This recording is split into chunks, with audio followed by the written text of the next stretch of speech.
Point over here and do that. So, Okay, we're good to go. Go ahead. good morning, folks. We're back working on the railroad again today. We're going to cover a section of our yard entrance track. We have an area that is not balanced. We're going to do this. We just got through putting ballast on this track, and there's a previous film. We showed you a little bit about how to do that. But we'll be putting water on that, setting all this at the same time. So first thing we want to do is take a look. This area really doesn't have any background to it. And although it has some color that's been put in, we've got some pretty good gaps. So what we want to do is to fill this to a point that it doesn't take as much of our ballast. And to do that, we're using, I said Walmart cup the other day, actually it's McDonald's. We're using ballast, heavier size. It's what we call caliche in this part of West Texas, and we sifted it through to get it down to this particular rock size. So we're going to just sprinkle some of this in this area to fill up mainly some deep areas that would just require a whole lot of ballast that we don't really want to waste. And we're going to just sprinkle this along in here, and we'll stop right there. Take the toothbrush, we'll go back along, and got a little bit on the track. I don't want it. It really won't cause a problem. It's just a big piece of rock there that we don't need. We'll have to dig it out at some point. I want to level this out a little. We're going to put our glue and water on this rock, and it'll become a base. And later you'll see we had to patch a hole right there at this point. So that's some stuffing in there with some rock on top of it. Now, we're going to start with the ballast. If you remember from our session, previous session, we talked about our funnel. This is the funnel we used, and we made a little bit of improvement on it. And that, to find the wider side, put a yellow mark. That helps us locate where the wider side is. So we'll load the funnel. We're just going to start right here. This is our ballast that we had mixed up from previous session. We added a little bit more black grout to it to darken the color. We'll just feed this along. And if you recall, I said let this metal funnel ride right on the rail of the track. It feeds very nicely. Just going to go down till the point that we're out. We'll stop because we're going to be underneath that bridge. That's going to require a little different application. Now, we're going to refill our funnel. Put the yellow dot back on the outside of this rail. Put some more ballast. And as you can see, that dust really comes off when you shake it. So there's our yellow dot. We're starting going back the opposite direction. Now we want this to fall over here a little bit, so we may have to actually take it off the rail to get it to fall like we want it to.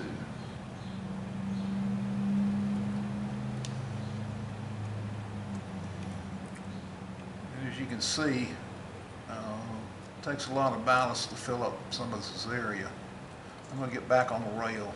I still need to leave it off the rail. Things don't always go as planned with modern machinery. We have a pretty good area to fill up. Just bear with us. We're just going to go on down just a little bit further. So let that run out. Now, recalling recalling our toothbrush. Get that back into the operation of things. Try to feather this out. See how it's going to take a basic shape. And you can see how nice that dresses out. And by using a little extra ballast in there, I think we get a very realistic looking effect. I have a bridge that I'm hanging over on another rail. Makes it a little difficult. Turn direction here. And then that main bridge, that big bridge right there, is going to be an interesting one to do. So we're going to do the other side now, same thing. Go back. Spread that out. Take your time doing this. Try to go too fast. It's not going to come out like you think it will. Sometimes it does, but most of the time it won't if you're going too fast. So I got a little problem here in the ability to work my left arm different direction. Here again. Remember, we talked about making sure that outer rail or outer tie shows, because if it doesn't, you lose a little bit of effect of the realism. All right, that's looking pretty good in there. We'll smooth it out just a little bit more. Recalling previous video, we talked about placing the toothbrush in this position, let it drag to knock off any excess on that outer tie. Again, we increased the black grout in this mix to make it just a little bit darker. And I think that one we did in the previous video. Okay, Steve, we're going to do another session on finishing up the ballast that we laid in the previous session, but I want to point out something to our crew. We have these rocks that we cut in here, and we'll show on another session how we do that. But one of the things that had to be dealt with was we had a pretty good void between the track and the edge, and we didn't want it white. So we found in our travels some nice Colorado gray rock, and had 2 or 3 colors. And there's a little bit in that container, as you can see. You just want to sprinkle out and fill in this area all the way down. And because the rock is not uniform in color and it changes, it really doesn't matter if you have a little area here that you don't want the white showing. Got a little natural cave. Here's some more different color rock from Colorado, different area. And it blends in very nicely. Now we're going to move on down, and I'm going to stop for just a minute, change positions. And I want to talk about, before we put this water on the ballast, I want to talk about a problem area that we have here. This does not have any base coloring to it. This has some base coloring, very rough, what you'd call a very primary base coloring. We're going to do something with this, and I'm going to show you what we're going to do in the next session, but I want to talk about it for a minute because we have our river that's in. A lot of debris on it now, but we'll vacuum that off. We're going to have to cover this with some masking tape. Otherwise, we may wind up with some things in our river that we aren't ready for. Okay, with that said, we're going to do this area that we ballasted in the previous session. We inspected the track. It looks good all the way through. There might be a few areas, little voids, some cracks. We'll fill those after the fact. So remember, from our previous session on the ballasting, we used the soap water little sprayer. Again, I recommend quite a bit of soap suds, not a whole lot, but at least enough you can shake it, you can see them. So remember what we want to do now, we're just going to wet this whole area down that we laid the ballast in. Get it pretty wet. This will help it set.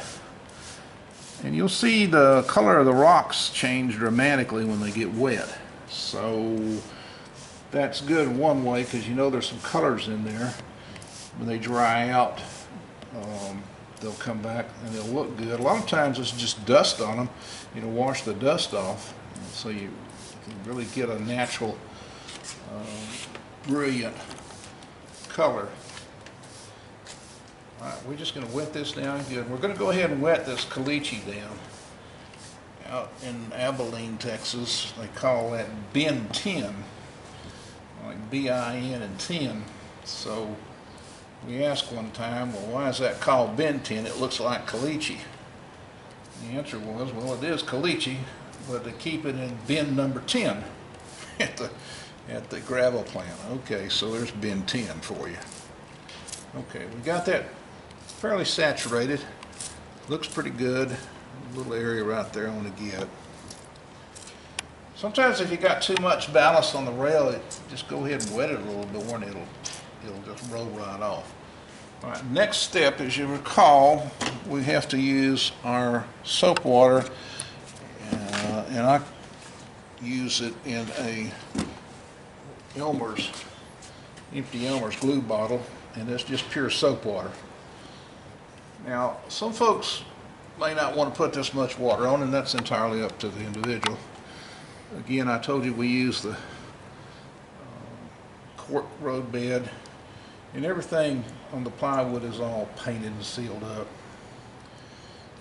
And if you recall, we tried to go down the outside of each rail, do the center of the track.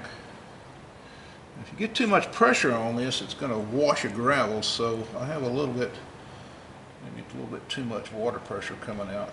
So just try to let it flow naturally. If you don't get this saturated,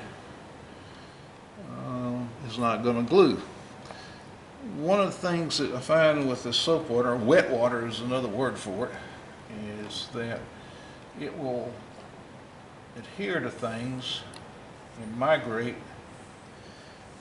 and allows the glue to easily flow. I can't tell you the exact science of the chemistry behind it, but it works real well. So we got that pretty well saturated. Now we've done some switches in this session.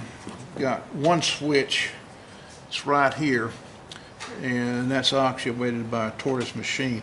So you want to make sure that this is not stuck.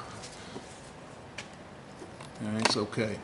Looks good. All right, I'm going to put some glue on it, and we're going to wrap this up. So I'm going to shake up my glue bottle. This is I call it the 60-40. It says 50-50, but like I said in the other session, I prefer the 60-40. Oops, I got a leak there. That'd help if I put the lid back on good. So the prior application was just strictly water coming out of the Elmer's container? That's right, that's what it was. Soap water. Soap water. What's the ratio, like just a couple of drops of soap to a full container of Elmer's glue? I mix it up usually. I try to do a gallon jug and 4 or 5 drops of Dawn detergent. It seems to do pretty good in it. So a gallon and 4 or 5 drops of Dawn You detergent. didn't get too much, you can always add some more water.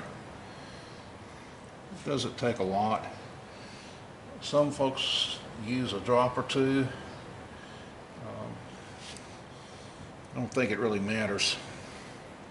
Dawn detergent, that's the fix for everything. It's You good can stuff. use Dawn detergent. Another one that's a good surfactant in it is, I believe it's called Joy.